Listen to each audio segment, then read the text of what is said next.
It'll be fun. It'll be a lot of wrong. A lot of wrong. Yeah. Well, I'll bring out mine too. We'll talk some more Cam Akers again. Oh, I forgot he existed. You had to remind me of that. I had him at like 32 in the rankings or something. Stupid. Mayo experience. Mayo experience. Mayo experience. Mayo experience. Experience.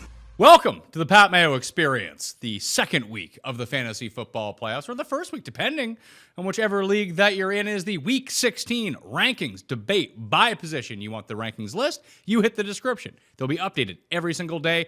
Down there, you can find them also in both the newsletter, free to subscribe, in the description, by the way, and at DraftKingsNetwork.com. Additionally, you can hit the time codes if you want to see us talk through each of the positions. So smash the like, sub to the channel while you are here. I do not have the Listeners League's links as of yet, but there will be one for Sunday for the main slate and one for Monday on Christmas Day with a 3-game slate, all rake free on DraftKings. So keep your eyes peeled in the shows for that. For the upcoming week, we have a regular slate of shows. No off days here. Although, Jake, we're doing Tuesday next week because we're apparently not going to film on Christmas.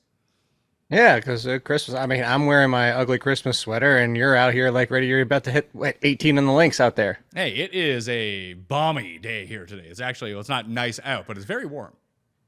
Are you getting what? Because you're the hour, you're over past. It was 67 here yesterday, so now it's 47. Legitimately, one day later. So you're still in the what we had yesterday, is what you're telling me.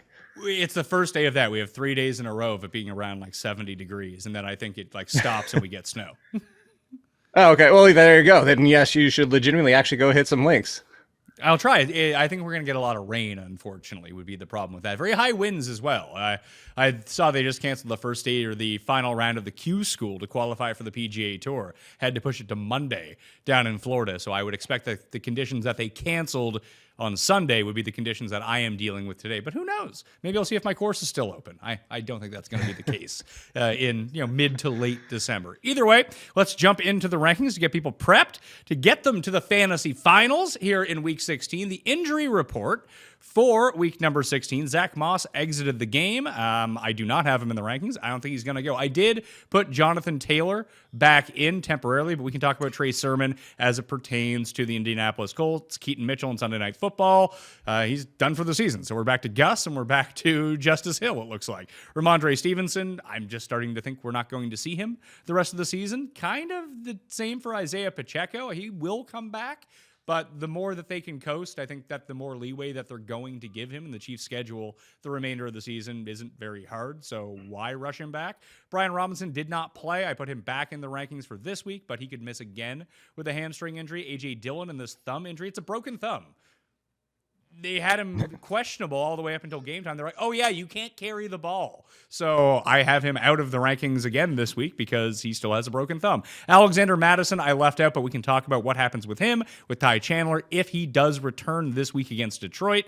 Josh Jacobs, I put back in, and obviously Jonathan Taylor, I put back in as well at the running back position. So let's jump over to the rankings themselves. This guy, you may have heard of him, Jake. Christian McCaffrey, he's number 1. Kyron Williams, number 2. James Cook, Rashad White, Joe Mixon, Alvin Kamara, Travis Etienne, Raheem Mostert, Jahmyr Gibbs, Jonathan Taylor at number 10. Once again, we'll speak to Trey Sermon, or if Zach Moss ends up playing, talk through the different scenarios with those guys. David Montgomery at 11, Barkley, Ty Chandler, Devon Achane, Bijan Robinson, Aaron Jones, Ezekiel Elliott, Javonte Williams, Breece Hall, Chuba Hubbard, into Jarek, Austin Eckler, Tony Pollard, James Conner, Josh Jacobs, Ken Walker, Derrick Henry, he of 0.5 yards per touch, Derrick Henry, Devin Singletary, Gus Edwards, DeAndre Swift, and Gus Edwards round out the top 30. I guess let's start with the Jonathan Taylor, Zach Moss, Trey Sermon stuff right now. So in a scenario where Taylor is back but Moss is out, do you think number 10 for Jonathan Taylor is the spot? I think you could argue even a little bit higher, but yeah, he is at least top 10. The thing you and I talked about last week is that if he played and Zach Moss was out there, do they just kind of go with that early first 2 games back where he was sharing about 50% or more? But yeah, I'm with you. I'm assuming that Zach Moss is probably going to miss the game with the arm.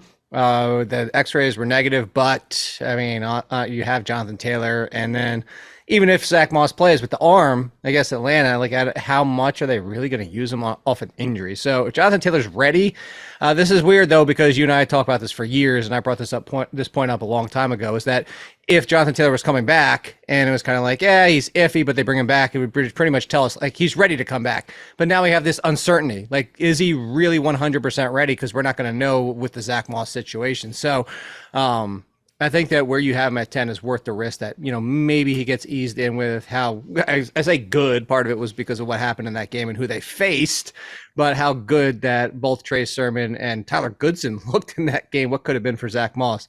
So I think 10's a fair spot. He could finish higher, but I don't think you can push him much lower. So let's say Taylor plays and Moss plays. How far down do you think I should drop Taylor from number 10? I pull up your ranks again, because I don't know that you can go that much further down. Like, yeah, David Montgomery. I mean, David Montgomery's base is almost 10 points. Like, that was his worst game without scoring a touchdown. It was still 9 and change. So maybe you go David Montgomery, then Taylor. But Barkley against Philly, I mean, we just saw how bad things could be with Barkley, even if they go back to Tyrod Taylor. Chandler with that volume, sure, but what do we got for Minnesota this week? Detroit. I can see the argument, but am I going to be in week 16 of my playoffs and play Ty Chandler over Jonathan Taylor? No. So maybe one spot I would drop him down. See, I would. If it was Jonathan Taylor and Zach Moss plays, I would play Ty Chandler, assuming there's no Alexander Madison. If there's Alexander Madison, I would not play Ty Chandler over him. And I think that Chandler would get the bulk of the split, but then you're dealing with the two guys getting the bulk of a split rather than being the workhorse in that situation. So then I would just go with Jonathan Taylor, who's in the better spot, is the better player, and just has the proven track record to go along with it. So let's say both Moss and Taylor are out. How high does Trey Sermon go in the rankings? I don't know if you can get him. Look, Javonte Williams, Breece Hall, who we got for the Jets this week. Washington, nope. You'd have to go further down than that. I'm not trusting Trey Sermon, especially because it was almost a 50-50 split with Tyler Goodson, and they both had the same amount of passing game work. So there's not even a tell of like, oh, this guy is going to be, and we could play the game script game. And we're also playing this situation we've seen with wide receivers before, like earlier this year, where A.T. Perry came in and got a ton of work that first game when Michael Thomas got hurt. And the very next week, he was like fourth until other people got hurt again, because it was a game situation where things went wrong during the game. So I'm not saying this week against Atlanta that we would know for certain that Sermon's going to be lead. I would assume. But if it's a 50-50 split, if it's 70-30, I don't think we could put anything into it. So I'm not going to start them over anybody we know, even James Conner against Chicago, because we've been talking about this since week 5, that respect the Bears defense, especially their run defense. I could see that's the range where I would start. If it was my lineup, I would start thinking about it. Then again, James Conner did score against the 49ers. I think right there would be where I would start having the conversation in my mind. I would play Trey Sermon over Derrick Henry, is what I would do. I have no problem with that. Yeah, I think that's sort of the Seattle, though. I get that it's Seattle. I don't think it matters who it is at this point. He might just, even the games where he was like, what you need from Derrick Henry for him to have essentially a top end RB2 performance at this point, he needs to score 2 touchdowns. And he had been doing it and had been saving his owners. And then people were commenting to me, it's like, how dare you continue to disrespect Derrick Henry? He's been really good. It's like, he's not been really good. He's essentially Jerome Bettis. That you're not wrong about that, but I said Seattle because they give up. I think they're second in the league. They're first, second, or third, somewhere around there on rushing touchdowns to running backs this year. So I know I'm banking on a touchdown, but I said I wouldn't have a problem with Trey Sermon over Derrick Henry. I could just see Derrick Henry falling into the end zone in this game specifically because it's Seattle. But like I said, I think he needs to score 2 touchdowns, because that might end up being 17 carries for 31 yards and a touchdown. It's like, oh, great. He had as much as almost 10. He had as much as David Montgomery's worst game. I know. Hey, but that's still a top 20 performance. But you had look. I'm not arguing that much. Would you have him at 25? I have Derrick Henry at 27. Yeah, so there you go. I'm not gonna debate too much. You want to go Trey Sermon? No problem with it. Yeah, that's where I would go, and hopefully it doesnuld come to that. But Trey Sermon is going to be probably the hottest name on the waiver wire right now, I would guess, going into this week. Would assume. I'm trying to think if there was anything else as big. Like quarterback, people are going to be chasing Baker Mayfield after that game. Sure. But I'm just Joshua Palmer. You need wide receivers. If Keenan Allen sits again. Even if Keenan Allen doesn't sit. I'm Joshua. I'll argue for Joshua Palmer. I've been arguing for all year long. I think it's. I do think. I know he ended up having the decent game, when they were down by 70 points on Thursday Night Football, and they are 14-point dogs against Buffalo at home this week. But if Allen is back, I don't know if he gets every single look down the field or in tight spots or on third down from Easton Stick. He wide receiver 3. Yeah, in that range I would agree with you. But I was going to say, like, if you need wide receiver, you're flush at running back, and you're just like, he's not going to enter my line. Maybe you block people. I could see that. Ty Chandler still didn't get picked up in all the leagues because people were like, it's Ty Chandler. Is he really going to perform? So I could see him. It's going to be basically, you're not wrong about that. Trey Sermon, Ty Chandler, and Joshua Palmer, and then, of course, like, it brought Baker Mayfield. But at running back, those would probably be the big two, unless you brought up the Pacheco thing. People are still, they're just not picking up Edwards-Helaire and McKinnon. I don't know if it's because they don't want to play them in their playoffs or kind of the people who care are out. But against the Raiders, Clyde Edwards-Helaire again, I mean, they're both in play. They were both top 24 running backs this week. Yeah, I have Edwards-Helaire at 33 this week. I have Jarek at number 21. For me, it always comes down to play Jarek over Clyde Edwards-Helaire. And it's yet to be wrong. I know we continue to talk about that, but I would have a problem playing either one of them against the Raiders. I'm not buying too much into that Thursday night performance. No. They're going to push against the Chiefs and make them play catch up with Jerick McKinnon. They just like to use. I know Edwards-Helaire ended up catching that nice touchdown, the passing touchdown at the back of the end zone. But generally speaking, they're like goal line and red zone packages, but just put Jerick in. Like, they don't Jerick McKinnon. Yeah, they don't like running the ball first and goal from the 3 with Edwards-Helaire. They'd rather pass to Jerick. I was legitimately shocked that it was him because I was watching all the game, like the multiple games, and then I saw him land on his back, so I didn't see before that. I was like, "Who's 85 for the Chiefs?" And then they got up, and I'm like, "Oh, that was Edwards-Helaire. That was 25."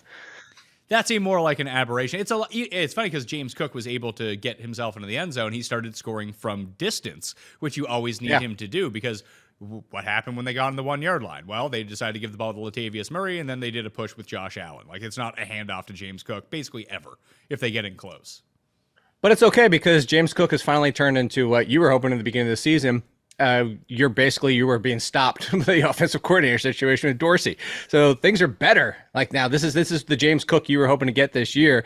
And if we had this the entire year, you would have even been too low, and you were the highest guy on him. Like, this is what we hoped. And what I was going to say is, even though he doesn't get the goal line work all the time, you know what this is? This is Matt Forte, who was top 3, 4, 5, 6 for years. So I don't care if he doesn't get all the goal line work. It'd be nice if he got an opportunity here or there, but I'm not going to complain too much when you're getting that kind of work overall. Kyron Williams was...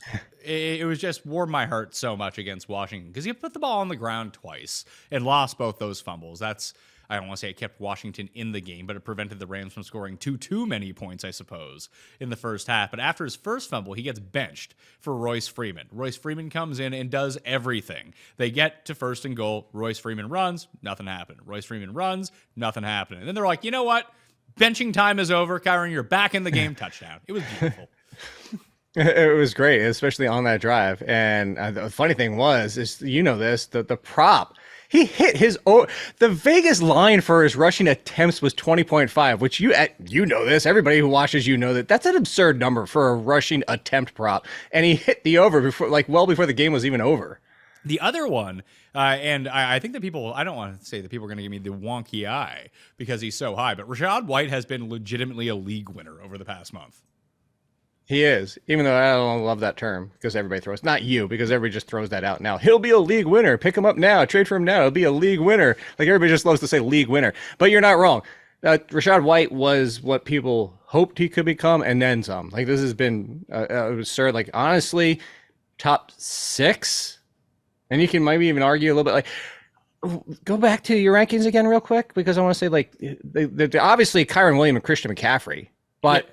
Do you start having a conversation about him with like James Cook at 3, 4, 5? Like, that's just, he's top 5, isn't he? Yeah, I have him at number 4. Yeah. I was going to say, I don't think, because I couldn't remember off the top of my head when I saw your ranks. I would say there's nobody behind him you could argue in front of him unless you were hoping that Alvin Kamara catches 7 balls or there is no Achane. Then you would say Raheem Mostert into that conversation. But yeah, there you go. Yeah, it'd be like I'm with you. It would be like if there was no Montgomery, Gibbs would be there all of a sudden. But since they're both still there, what you're hoping for, Jahmyr Gibbs is kind of like the lesser James Cook at this point, although he occasionally gets some goal line touches. It's just he'll have half the touches of James Cook, although he seems to be equally as explosive. Yeah, it's been nice for both of them. Jameer Gibbs, if you waited this long, it's been in the second half of the season, basically ever since David Montgomery got hurt. Essentially, there's if you had traded for Rashad White after his poor performance against Detroit in week 6, where he had 7 rushing attempts for 26 yards, 3 catches for 12 yards, he's reeled off in full point PPR with no bonuses or anything 16, 18, 28, 18, 18, 13, 20, 22, 22. It's pretty good. that is absurd. What's the week number? I was going to actually pull that up and see where he ranks just for running back. I'm assuming that's 3 From week 7 gotta on. be. Yeah. Yeah, week 7 on. I'm going to pull up the research and check it out to see where he is because now I'm curious. Just points per game even. So week 7 on for running back, week 7 through 15, full point PPR, and he's 2. Behind McCaffrey. He's 3rd in points per game behind Gibbs, but he's 2 overall. There you go. Guy's been good. And he's Very good. And it's his work on the ground that has been especially impressive because how long has it been since Tampa's been able to run the ball? They won the Super Bowl and they weren't able to run the ball until playoff Lenny got involved. Get that jersey, by the way. He's third in half point PPR too, by the way, to Yeah. make you even feel better about this. But what are you saying? Tampa Bay is going to win the Super Bowl? That's what you're putting out there? I don't know about that. I think that they'll give Dallas a bit more of a fight in the first round than like Atlanta would. If they can make the problem now with Tampa Bay is they've been able to skate under the radar for 2 months because everyone just assumed that they were terrible, and they're not good. Yep. They just happened to No. play in the NFC South, but there was this misnomer that Atlanta was good and New Orleans was good, when it just turns out that Tampa was equally as good or slightly better than all of these terrible teams. It's just they're probably still a terrible team, but they have a very good offense. I don't know. I just had the conversation yesterday with my buddy, and I was talking about the fact that Tampa is probably resting their starters in week 18 because they're going to be locked into the division. They can't change where they're going to play. And as you just brought up, the problem is they're going to face the Cowboys or the Eagles. Probably the Cowboys. Probably, especially after how they looked yesterday. Yeah, well, we're recording this before Monday Night Football, so we don't know if Jalen Hurts is going to play or not. I'm guessing that he does play. And there were kind of rumblings going around that, this is because he's sick and he had to take a separate plane to Seattle to go play in that game. And hell, Seattle could just beat them outright anyway. But this is a much lesser test that the Eagles have had against Seattle than they faced each of the past 4 weeks, where I believe that they've played 4 of the 6 best teams in football, and they went 2-2. Yet now everyone thinks that the Eagles are terrible, which is kind of funny. Like, the Seahawks haven't been good in 2 months. So No. take that for what it's worth.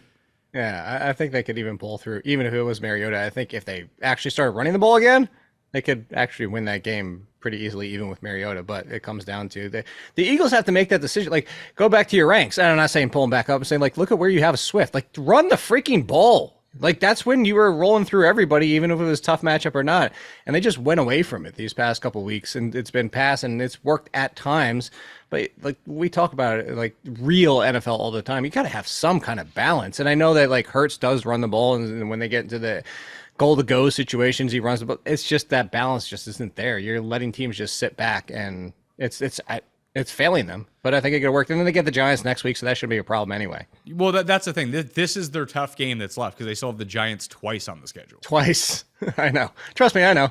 So I looked at the schedule. You remember how pissed off I was getting that the Giants are winning games? And by the way, they could have the second pick in the draft right now, if not for those 2 nonsense wins. But anyway, sorry. You got me sidebarred. Well, what do you want them to do? They played Tommy DeVito. That was like tanking, and they won games anyway. Yeah, they won games because they got fired up and somehow pulled off those stupid upset wins. It's just aggravating. But you know what? That story's done. That was fun for 2 weeks. It was fun. It wasn't realistic. Tommy Cutlets, he's not your QB of the future? Yeah, it never was. 200 yards. It wasn't even throwing 200 yards in 2 games. But wins, man. Wins, Pat. That's what matters. DeAndre Swift, I have at number 29, based on what you said. If Mariota ended up playing on Monday night, I probably would like him a little bit more. I doubt, unless Hurts gets hurt, that Mariota would be playing next week, which these rankings are for. And it's a nice matchup, obviously. However, I could see Gainwell's kind of like Jarek in a really sneaky way, where he just seems to get more usage the closer you get to the playoffs. And sometimes the closer you get to the goal line, too. Yeah, the past 3 games, 8.93 and 3.9 for Swift. And then right before the bye, it was 8.4 and then a 9 in there mixed in. Swift hasn't been great since the beginning of the season. He's got that one 18-point game, really. And It's what you just brought up about Gainwell too. They still like to use him, like they use him in short yard situations too, which is weird because when you have Boston Scott, what was the point of signing Rashad Penny? Like revenge game this week. Like just see what he has. I assumed that they were going to activate him for this Seattle game just for his one revenge scenario and then cut him or something. And they didn't. Like why did you sign him in the first place? Like I just don't get it. So they signed him before they traded for Swift though, I believe, if I'm remembering history properly. Then cut him after you did it. It's not like he was costing you any money. Like what is he really doing on your practice squad? You'd activate Boston or actually use more of Boston Scott if you had it in the past anyway. And Kenneth Gainwell. Yeah, as they have in the past. As we've seen, you can never have too many running backs, especially if he's not costing you a bunch of money. Who cares? That's fair. More proof again this year. Although the argument this year should be you can never have too many quarterbacks. I suppose you should have like 9 on your practice squad and see how it works. just have no one the Jets have ever rolled out. Make sure that they're not on your team, and you'll be good. So Gus Edwards, I have at 30. They're playing the Niners. They're underdogs. Is this a situation where you could see Justice Hill being more valuable, or are those kind of you take Gus Edwards, hope he scores 2 touchdowns, and that's what you're banking on? Sort of like Derrick Henry. Where you have him is fine. I could see the people going the Justice Hill route just because he was getting goal line opportunities, even with this whole trio of a mix. And we talked about the last game before yesterday, 2 weeks ago, when they gave Justice Hill the goal line carry, not Gus Edwards, or was it 2 weeks before that? Whatever it was. And Gus Edwards got his, but his got called back in a penalty. And then they turned to Justice Hill and like, what the hell's going on? Like, why isn't Gus Edwards in the game and getting the goal line carry? I bring that up to say is they're not afraid to use Justice Hill at the goal line. So if it's a drive, it's a scenario where they are playing catch up, I could see Justice Hill. But the real point being, we are talking week 16, whether you're with first week of your playoffs, second week of your playoffs. I can't imagine, unless you're just in dire straits, you were leaning on Zach Moss because you lost other running backs, that you even need to put Gus Edwards or Justice Hill in your lineup. All right, so all the guys after that, I guess we can talk about Josh Jacobs. I have him at number 25. He's no lock to play this week, but if he does play, I would temper expectations a little bit. Let's say he doesn't play. Where would you move Zamir White to against the Chiefs? I'd probably have him in that spot where you have Jacobs. Like if Jacobs plays, I would have Jacobs higher. You would? But yeah, because if he's going to play, this goes kind of like with the other conversation. You have running backs that performed well. This team stomped the Chargers. So if Jacobs comes back, it kind of, maybe I'm galaxy braining myself on this one, but it just feels like all the scenarios around Jacobs, no contract. So what does he even need to come back for? If I'm Jacobs, keep myself healthy for a potential contract this offseason. So if I'm going to come back, what am I trying to prove? And if I'm coming back, I don't want to prove myself to have a bad game and go into a contract. So I just feel like you kind of see where I'm going with this is like, if Jacobs wants to go out there, he's going to want to go out there because he can perform well. If the Raiders put him out there, they're going to put him out there because he can perform well. So all that being said, especially his use in the passing game, I would play him. I know the volume has been there, but just because I like Jacobs more as the player, I put him one spot in front of Hubbard right there with Breece Hall.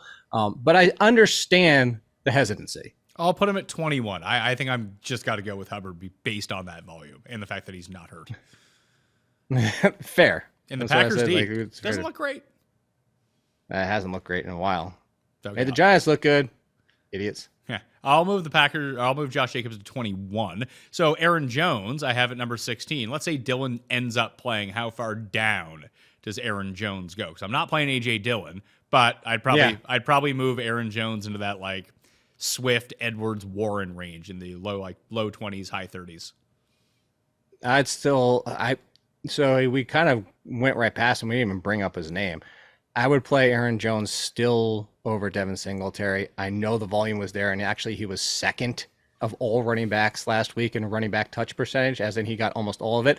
I just don't trust the Texans to not change back any given week. They've already done it 2 weeks ago. They went to Dameon Pierce, and then everybody's like, oh, maybe they're going back to Dameon Pierce. And hey, this is, the guy that they wanted at the beginning of the year. And then last week, they just went, no, screw that. We're done with Dameon Pierce again. I just don't trust it any given week, and it's against Cleveland. So I would play him over Singletary. Okay, so that's where he would fall to Aaron or H.A. Dillon, basically unstartable.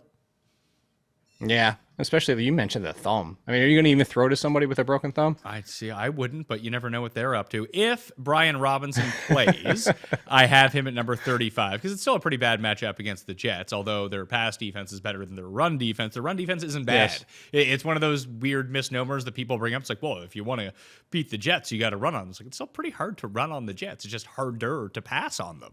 So I have him at 35. I have Antonio Gibson at number 39. Do you get the sense that Robinson is going to play? Because hamstrings have been multi-week injuries. I actually lean, like, if you told me today and there was like a betting line on it, I mean, I would almost just assume he's done for the year. Like, Washington has nothing to play for. And, he has the injury situation from last year, and he wasn't even feeling 100% at the end of the year after the gunshots in the leg.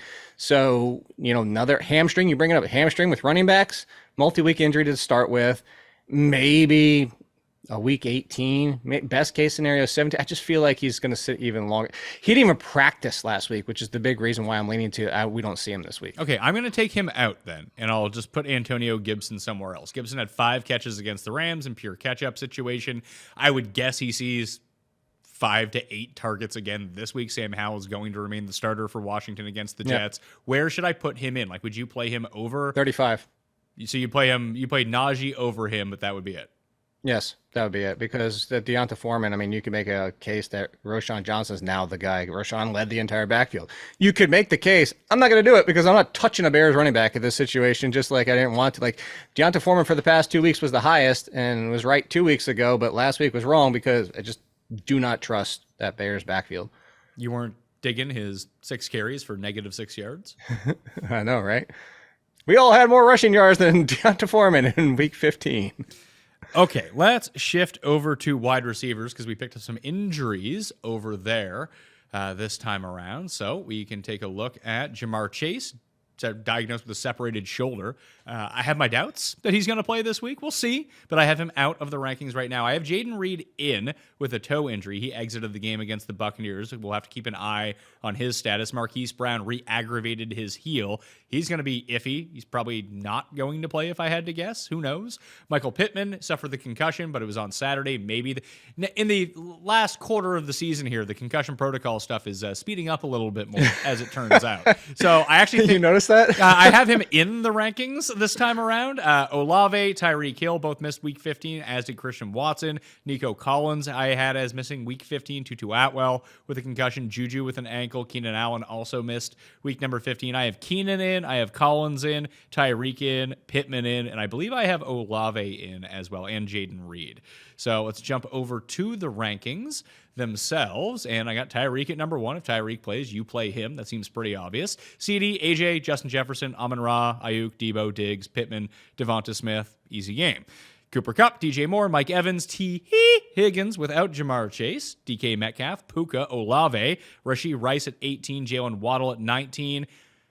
And you know what? I would play Devontae Adams over Jalen Waddle. So I'm going to move Devontae Adams to number 19, Jalen Waddle to number 20.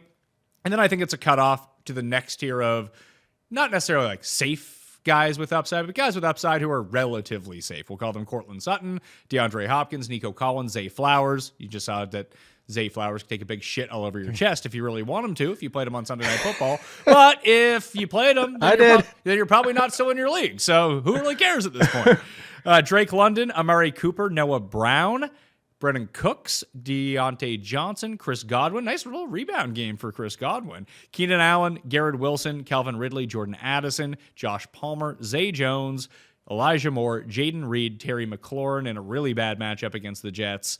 Marquise Brown, who I do have in. There he is. There he is at number 40. It's not like he does anything anyway, so no one really cares. Curtis Samuel, Thielen, DeMarcus Robinson, Pop Douglas, and Josh Downs. So those are the top 45. Those are your wide receiver 3 and 4 towards the end that you can kind of mix and match a little bit with.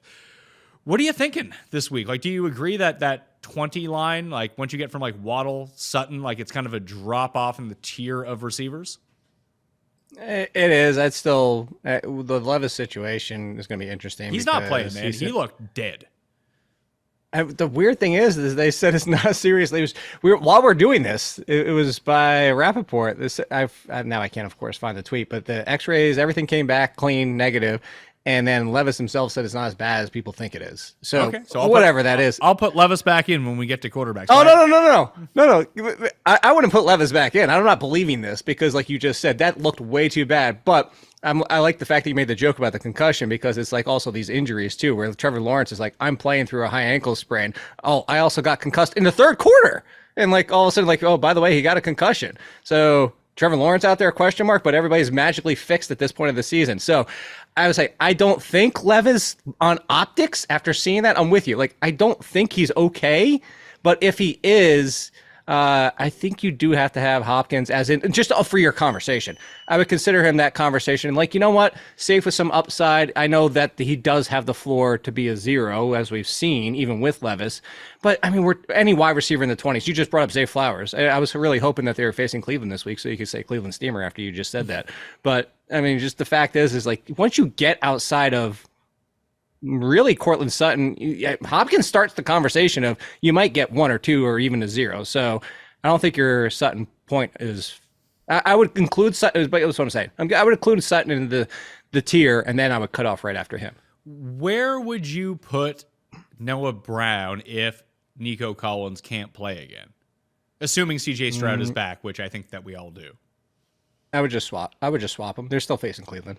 Okay, is there any other Texans receiver you think would become viable to play? I was watching that game to see if like Xavier Hutchinson to get the ball out quicker because that's what they lost with Nico Collins is he's the one that gets open the fastest, and it was just John Mechie had a catch. It's a mess. No, week 16.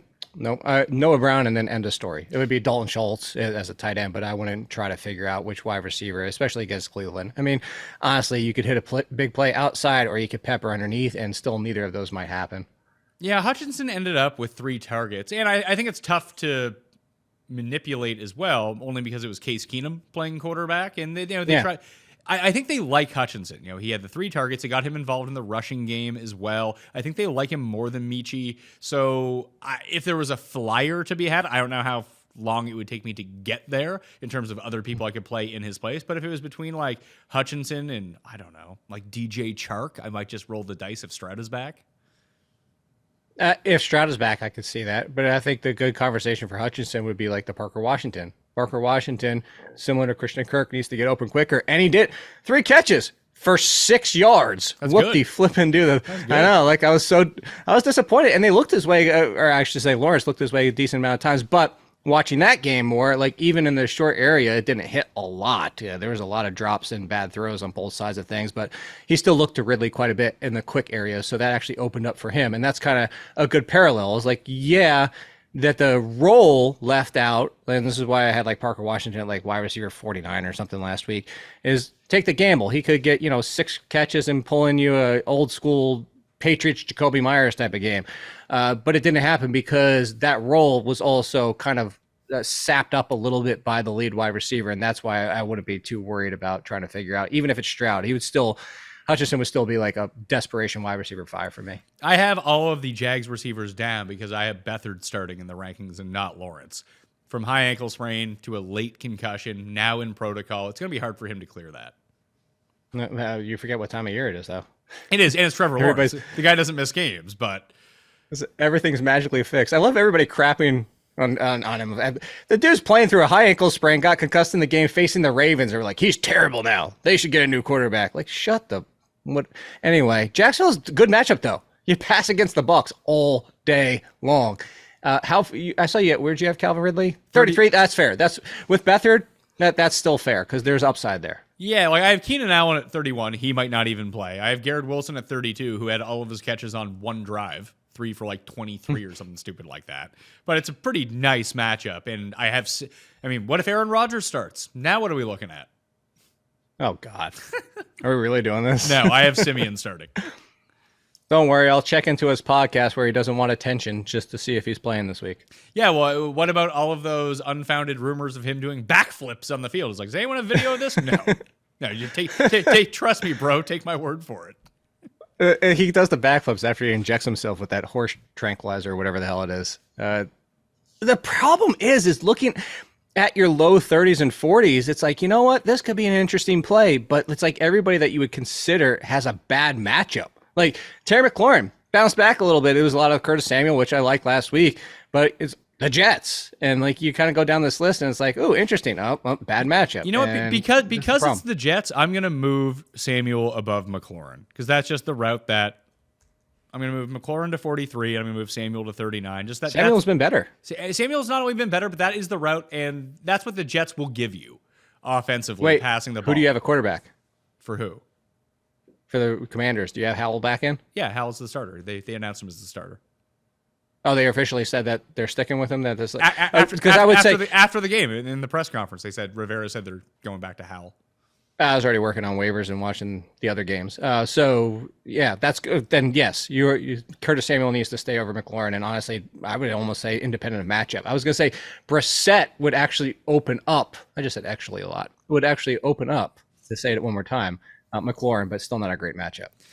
News for you people out there. If you still need to get a Christmas gift for someone, right around now are sort of the last days that you should order your Omaha steaks to make sure that it arrives for Christmas Day to whoever you're getting it for. But listen, you don't have to have turkey on Christmas Day. Or if you're Jewish, you don't have to have Chinese food. You can have some delicious steaks from omahasteaks.com. 50% off site-wide right now. Code MAYO gets you an extra $30 off with the minimum purchase. So it's a great Christmas gift. You can do it while you're listening or watching to the show right now and have all your Christmas shopping done. Don't even need to worry about it. Just check on when the shipping will get there for you. Anyone else you really want to talk about? Like, is it going to be with the Ravens playing the Niners, do you think this is a situation where Zay Flowers and Beckham are far more live than I'm giving them credit for in the rankings?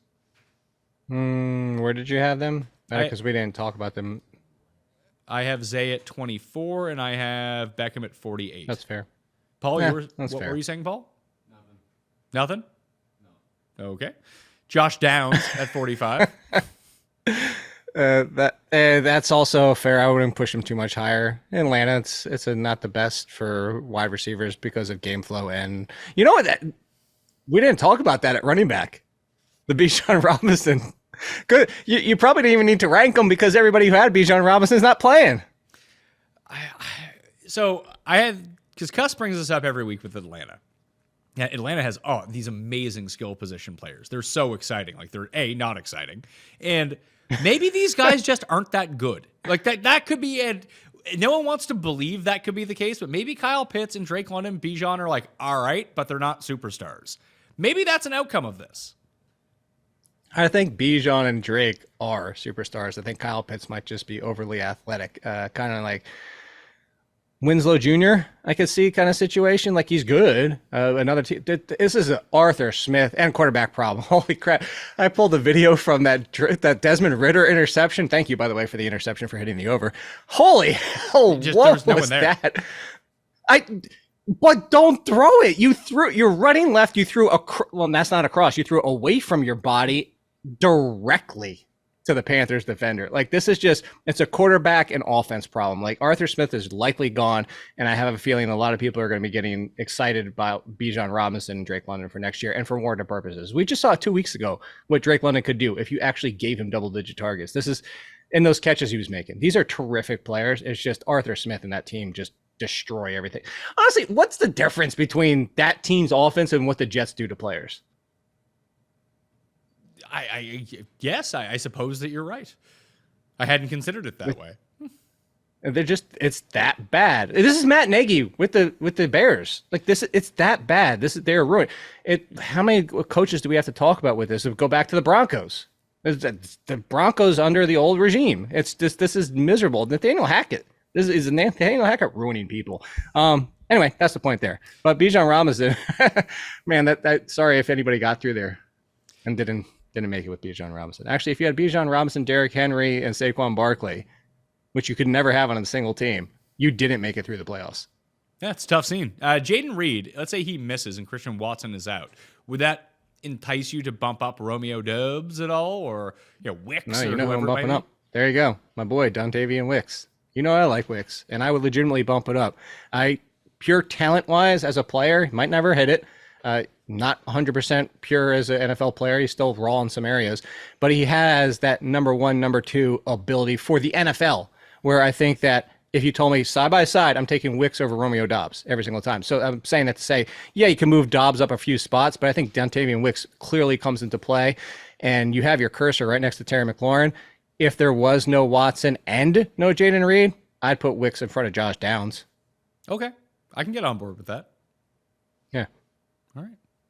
Let's go to the injuries sustained at tight end. There was one for the week. It was Hunter Henry. He hurt his knee.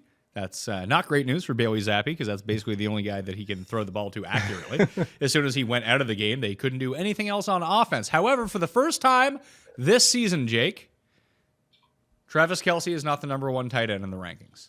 I thought you were going to say Darren Waller made it through a game without getting hurt. No. He's back as a tight end 1, though. He's number 11. I have Hawkinson at 1, McBride at 2, Njoku at 3, Kelce at 4, Laporta at 5, Likely, Kittle, Ingram, Schultz, Hill, Waller, Kincaid, Pitts, Kmet, Freiermuth, and Tucker Kraft, then Jake Ferguson. It's not that Kelsey's been bad this year. You still, listen, if you drafted Travis Kelce, it was a bad pick because of where you had to draft him at. But it's not like he's Mark Andrews and he's out for the season. Or if you spent a really high pick on George Kittle, who's had like 3 really good games and doesn't really do much outside of that. He's been consistently either like really good or fine. Like, he was bad, but he probably should have had a touchdown if he wasn't pushed down in the end zone against the Patriots as well. But it's just not, for the first time in years, it's that the first round pick on Kelce didn't work out. Yeah. It's 2 years ago. It's the argument. I'm not going to even victory lap it because I said you're fine to do it every single year. It's just my argument's always been if it happens. I wasn't even saying this bad. I wasn't expecting it to be this bad. I just said if number 2 or 3 tight end is right on his heels, like 2. Then it's not. I think you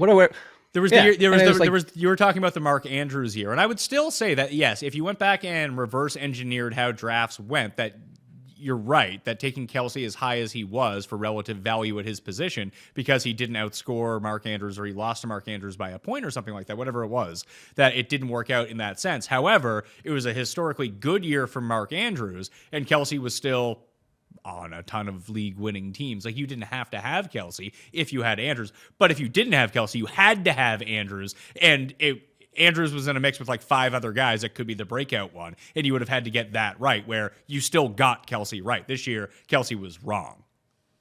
Sure. And don't disagree with you at all. I was trying to, there was one before that too. It was the Kittle Waller year where they were both on his heels. So anyway, point being, again, this is as bad as it could possibly get. And I think more so, it's not even that, Pat. It's like I was going to finish this show and go get Nicole and start packing for the end of the world because you have your boy David Njoku, who you hate, in front of him. So I don't even know what to do anymore. It's undeniable. It took him 5 years to unleash the talent, but it's happening. You just hated him so much, and I can't believe he's the 3. What do you want me to do? I know, it's just funny. I think the Taysom Hill, I had Taysom Hill near the top 5 this past week, and that didn't work. This is why I hate Taysom Hill. I hate ranking Taysom Hill's new worst place. No, I think everyone on the Saints should just be worst place. It's always the Saints. You always had Mark Ingram. It started, if you remember, Jared at tight Cook. end back. Jared Cook. It's always the Saints. Saints always ruin their worst place. Saints. Any tight ends you want to give a special shout out to here that you think that you should stream and pick up and play? Like, Stream? Tucker Kraft would probably be the one. He's Neo. Who we got this week for the Rams? I was going to say Higbee might be in play. Higbee gets the Saints. It's okay. It's not great. And then who else did I have in my waiver column for them? Like Logan Thomas is a decent matchup, but we just saw when Sam Howell goes bad. I mean, that was the matchup of matchups. He was facing the Rams and it didn't work out. Otten and then Kraft. Yeah, I legitimately, my waivers, it's very thin for streaming tight ends. I have Higbee, Thomas, Otten, and Kraft. And then actually a little tear down if you're super desperate, Okonkwo. But that would go out the window without Will Levis anyway. Yeah, I would play Hudson over those guys. Tanner Hudson. That's a good one. Jake Browning likes Tanner Hudson. Jake Browning likes throwing 5 yards at a time and keeping that completion percentage at 80%. Hey. Watching that game, I'm like, well, this is why it's like all these running backs. He's just completion to running back, completion to running back, completion. There you go. You're going to complete a lot of passes. Let's go to the quarterback injuries. Obviously, Will Levis, as you pointed out, could end up playing this week. I have him out in the rankings right now. I also have a spelling mistake in Trevor Lawrence's name. That's always fun. I have double No, just one. Just Trevor spelled wrong because I'm an idiot. But he has a concussion. I don't have him in the rankings. Zach Wilson, head or dehydration or really terrible. He's not playing anymore, so he's out. I have Trevor Simeon starting in his place in the rankings. Will Levis, I have as out Ryan Tannehill starting in his place. I have Sam Howell benched, but will start in Week 16. Obviously, C.J. Stroud missed the game in Week 15, but I have him back in for week number 16, bringing us to the rankings. Josh Allen, number 1. Dak, Purdy, Hurts, Fields, top 5. Stafford, Mahomes, Lamar, Flacco, C.J. Stroud to round out the top 10. Then we're into Tua, Love, Kyler, Baker, Minshew, Mullins, Ritter, Wilson. I have Jared Goff way too low. I don't know why I ranked him that way. Where should I put Jared Goff against Minnesota? At home. Or no, in a dome. At home? No, it's in a dome, so it doesn't matter. Yeah. What we got for Arizona? Chicago over Kyler. Over Kyler? Jordan Love, Carolina. I would play him over Jordan Love too. Carolina's defense is pretty good, and we've got all those question marks with the Green Bay wide receivers. So I put him there. Yeah. Hold on, you might keep going. 2 at home against Dallas, even with Tyreek. I'd play him over him. C.J. Stroud against. I would play him over C.J. Stroud. I'd play him over Flacco. I know Flacco's been completion. I'd play him, but it's Jared Goff in a dome. I'd put him right behind Lamar. I'd put him at 9. Lamar in San Francisco? I'd still play Lamar. Yeah, so would I. So, yeah, okay, number 9 for Jared Goff. I guess I just kind of spaced on when I was ranking these. This is why I go through it with you, to make sure that there's no clerical errors before they get published. You're just the hatred of him playing at Chicago outdoors from a few weeks ago is still fresh in your mind. It was. Yeah, absolutely it was. Don't know why I had him so low. Anyway, trying to see here. You talk about the Ritter interception. So 2 weeks ago, they jumped a route on this like little flare out to the right to Bijan Robinson. I think it was Carlton Davis who jumped the route for the Bucs, and he just gave up on the guy that he was covering and just beelined in between Ritter and Bijan, just boom, and it would have been a pick 6, but they got like a heel swipe on him and called him down on. He was down, but like he wasn't tackled, put it that way. He just kind of fell over and someone touched him. This week, Brian Burns it was the exact same pass, it was the exact same play, and Brian Burns dropped it. Oh, the Brian Burns one. I thought you were talking about what was the other game where they pulled the same thing and actually got the interception for a touchdown, but they were offsides by like this much. What game was that? I know. I was trying to think of it the whole time you were saying that. But it was the exact same play. It was Ritter to Bijan on the flare out to the right, and Burns just jumped it and he dropped it. It was an easy pick 6. So are you jumping ahead in the fact that the Colts defense is a great play this week? I am jumping ahead to the fact that the Colts defense is a great play this week. Ritter will give you the ball twice. What you do with it, that's up to you. There's a good chance you're scoring a touchdown, though, is what you're saying. Very high. Very high. I actually love the Colts. I had the Dolphins, Colts, and Packers in the flex leagues, and I dropped the Packers because I played the Dolphins this past week. That was fun. And then I was saving the Colts for that. I was saving the Colts for this week. Do we really need to talk more about quarterbacks, or do you think that people know who they're starting? They know who they're starting, and then you probably don't have even a lot of options if you're going to waivers. If you're going to waivers, pick up Flacco and play him. Is what I would say. If Flacco's still been out there, I don't even know what the discussion is outside of that of like what other options you would even have on waivers where you could have somebody that's quality. Maybe if you're still desperate, Minshew is out there in a lot of leagues still, but it's Atlanta, so you get a little bit less passing for him. I'd play Jake Browning even in Pittsburgh. I'd play him over Gardner.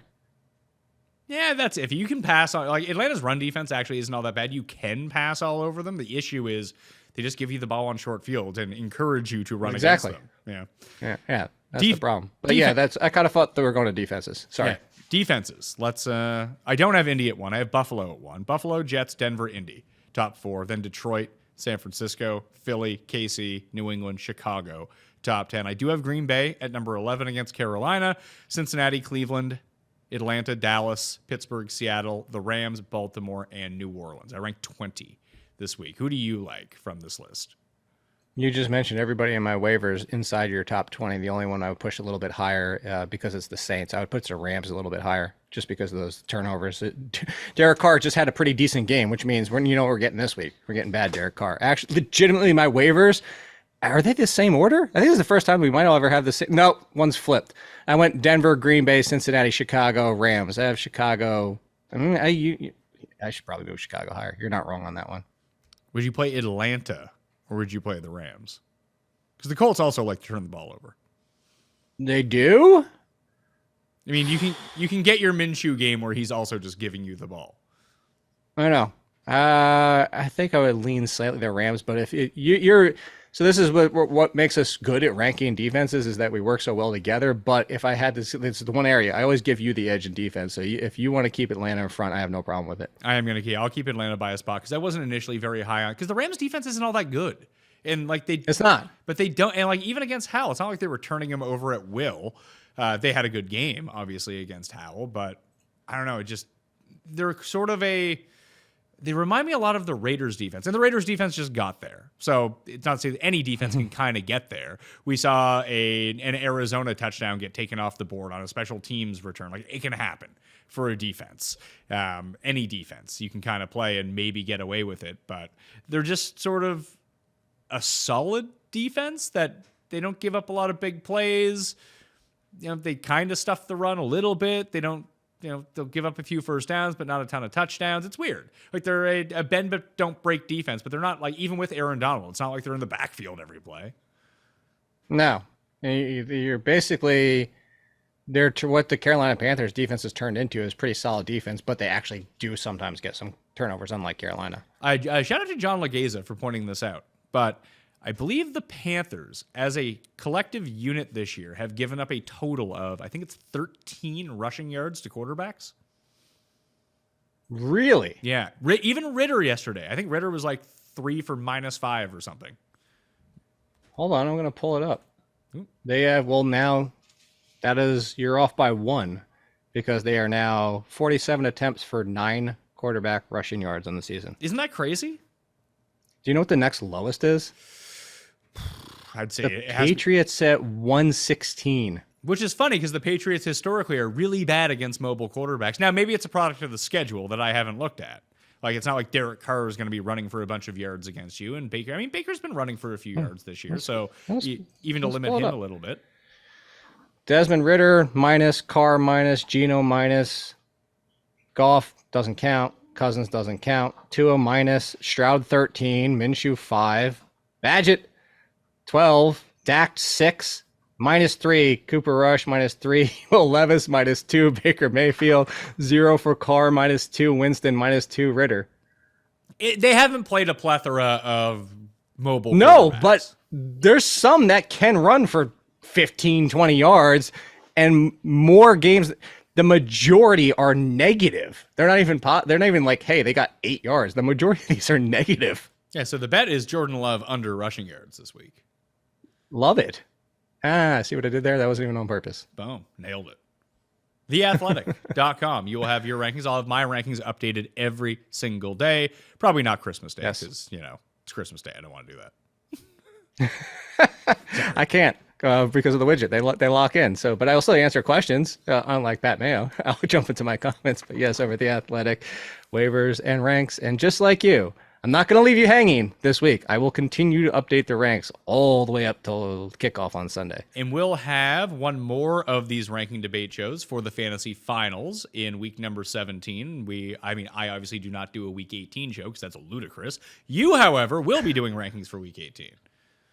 I will. And we'll be doing a show on The Athletic with Welsh, Funston, and me all together for that final week because that's what we got to do. Maybe we can do a show where we go over the draft or something like that to be like, who were good picks, who were bad picks. I like that. And we've never done. But also like why we did and where we went wrong. Like not like necessarily like, oh, that was just good, that was just bad. Like actually learn something from it. I like it. Yeah, we can take over because we can do it with my rankings because we always do it with my rankings. We'll bring up my finalized rankings from going into the season, and we can just pick apart what I got right, what I got wrong. Yeah, I like it. It'll be fun. It'll be a lot of wrong. A lot of wrong. Yeah. Well, I'll bring out mine too. We'll talk some more Cam Akers again. Oh, I forgot he existed. You had to remind me of that. I had him at like 32 in the rankings or something. Stupid. You can find my rankings. They're down in the description right now. You can find them on DraftKings Network, and they're always going to be in the newsletter that gets sent out midweek. So I suggest that you subscribe to that. I also have props in there. I have game breakdowns, injury reports that get updated every single day. It's free, so you might as well do it. All right, it's down in the description. OmahaSteaks.com, code Mayo to get yourself that extra $30 off the already 50% off site-wide. Thank you all for watching. Good luck in the fantasy playoffs. I'll see you next time. That Mayo experience! Experience!